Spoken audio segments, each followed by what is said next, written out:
What's happening, everybody? Good afternoon. Well, it's afternoon for me. This is going to be like a quick 5 to 10 minute update in between a couple of things, but I just had some things that I wanted to speak about regarding who's the target. Ma said that she's the target. Hi, Tasha. Hi, Prince. Hi, Cass. So, everybody knows already the three people that we have on the block. We got Cedric, and we got MJ, and now we have the replacement Nam, which is Rubina. It seems like MJ is the primary target if she sits down against either of them. But the thing that we don't know really is if Cedric happens to sit down next to Rubina, who's going to go. It seems like some people are like, Cedric is a big threat. Cedric should be the one to go.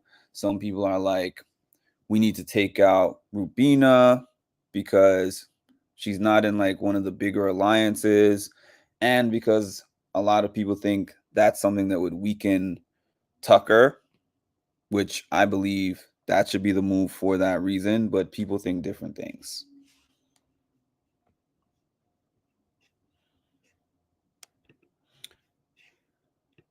Hi, Lisa. I had Cliff on at the same time and I was so confused. Hey, good afternoon, everyone. Good afternoon, Edward. I actually was trying to get on here like 30 minutes ago because I knew that I wasn't going to have much time to do it right now. But either way, I want Rubina to stay. You just want Rubina to stay so that she can continue her showmance with Tucker. That's the only reason. Your reason for wanting Rubina to stay isn't even a game reason. If she goes, Mark loses a pick. I have lost track, actually, because you guys have so many I don't know what to call them. So many nuances to this draft that you made. But yeah, I guess I watched a lot of last night's conversation between oh, this thing is gonna haunt me in my dreams. I watched a lot of last night's conversations between Chemo and T-Core. And Chemo and T-Core, as I was putting on my YouTube community page, seemed to be deciding like, who do we want to side with going forward after this week? Do we want to go on Team Tucker or do we want to go on Team Quinn? And what it seems like is they're kind of willing to go to either side, but they're looking at it from a, I guess, a logical perspective. And they're both kind of saying Tucker stands a better chance to win. And and they both think he's a likely person to win the wall comp. And honestly, he is a likely person to win the wall comp. I mean, the wall comp is probably going to be we've seen some ladies do well on the wall comp, but I really think that Tucker is going to be like a prime top choice. If I was a betting man, I would bet on Tucker being able to win the wall comp, and he's going to try for it. And I think he would hang on that wall forever. So they're kind of like, let's align ourselves with the stronger competitor that's going to have the power to make the choices. And they were basically talking about being aligned with him until jury and then getting him out in jury. Now, do I think that that's the best strategy for them? Here's what I think about that. It's good to stand behind the person who's winning all the comps, but it's not good to not take the shots when you have them because unless you are his number one, which is number one, I would say his number one A and B is Angela and Rubina. Like those are the people that he would prioritize protecting. So nuances make it fun. Lisa keeps track. That's the reason why I can never see it because I need to like I need to see it in screen capture form. Joseph still thinks he's good with Tucker. Joseph, people are laughing about Joseph. People are laughing at Joseph because Joseph seems to think that he's in control of the game. And he was like that from the beginning. Joseph was like, I remember this conversation really early on where Joseph was talking about T-Core, and he was like, T-Core is lucky that she has us because nobody really F's with her. And I was like, I don't know. I don't know if your standing is as great as you think it is.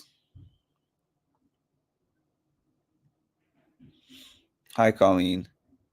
So what I was saying actually was that everybody finds, well, not everybody, but I'll say T-Core and Chemo for sure find Quinn to be a more dangerous player than Tucker. And Tucker is also spinning that narrative because he's running around telling everybody Quinn's a super fan.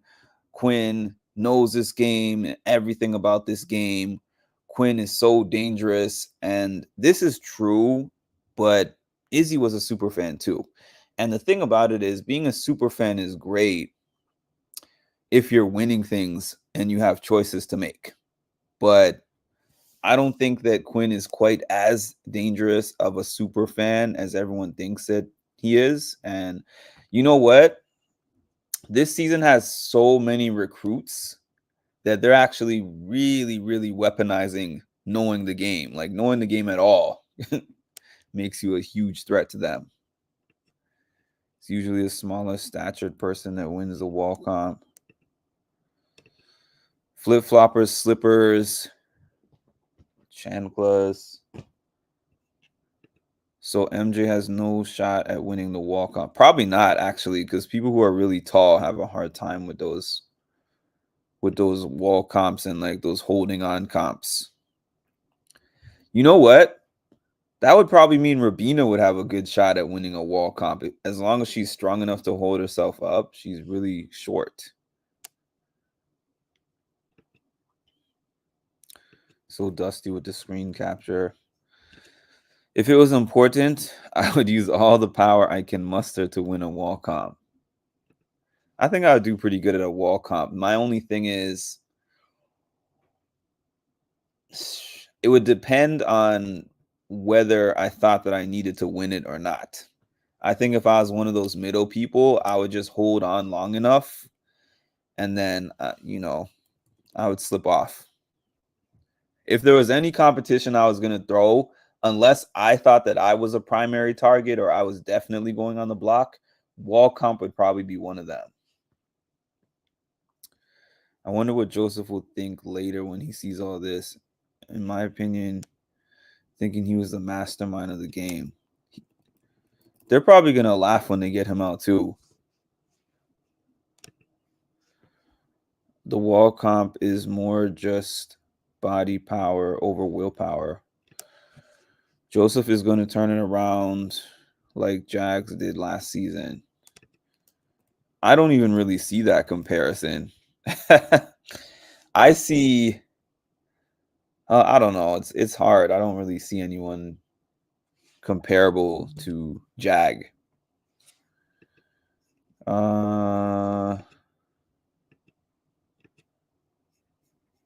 Hi Tammy. Do I think Joseph is joking about what?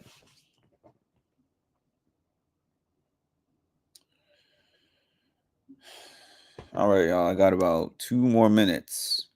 1 to 2 more minutes.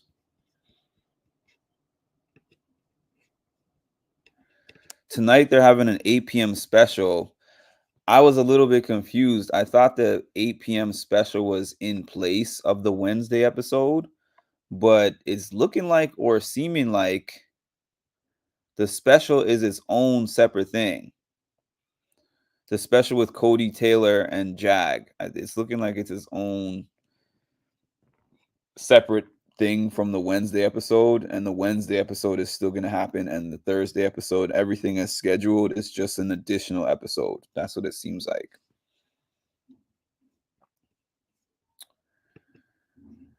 Oh, It's like I don't even know if what he's doing is joke. Like his personality is weird, and sometimes I look at his actions and listen to how he's speaking, and I'm wondering to myself if he's trying to be this character or if he's actually just like that in real life. Okay. There's going to be a modcast tonight. Get excited. Joseph is no Jag. Jag was diabolical. All right, y'all.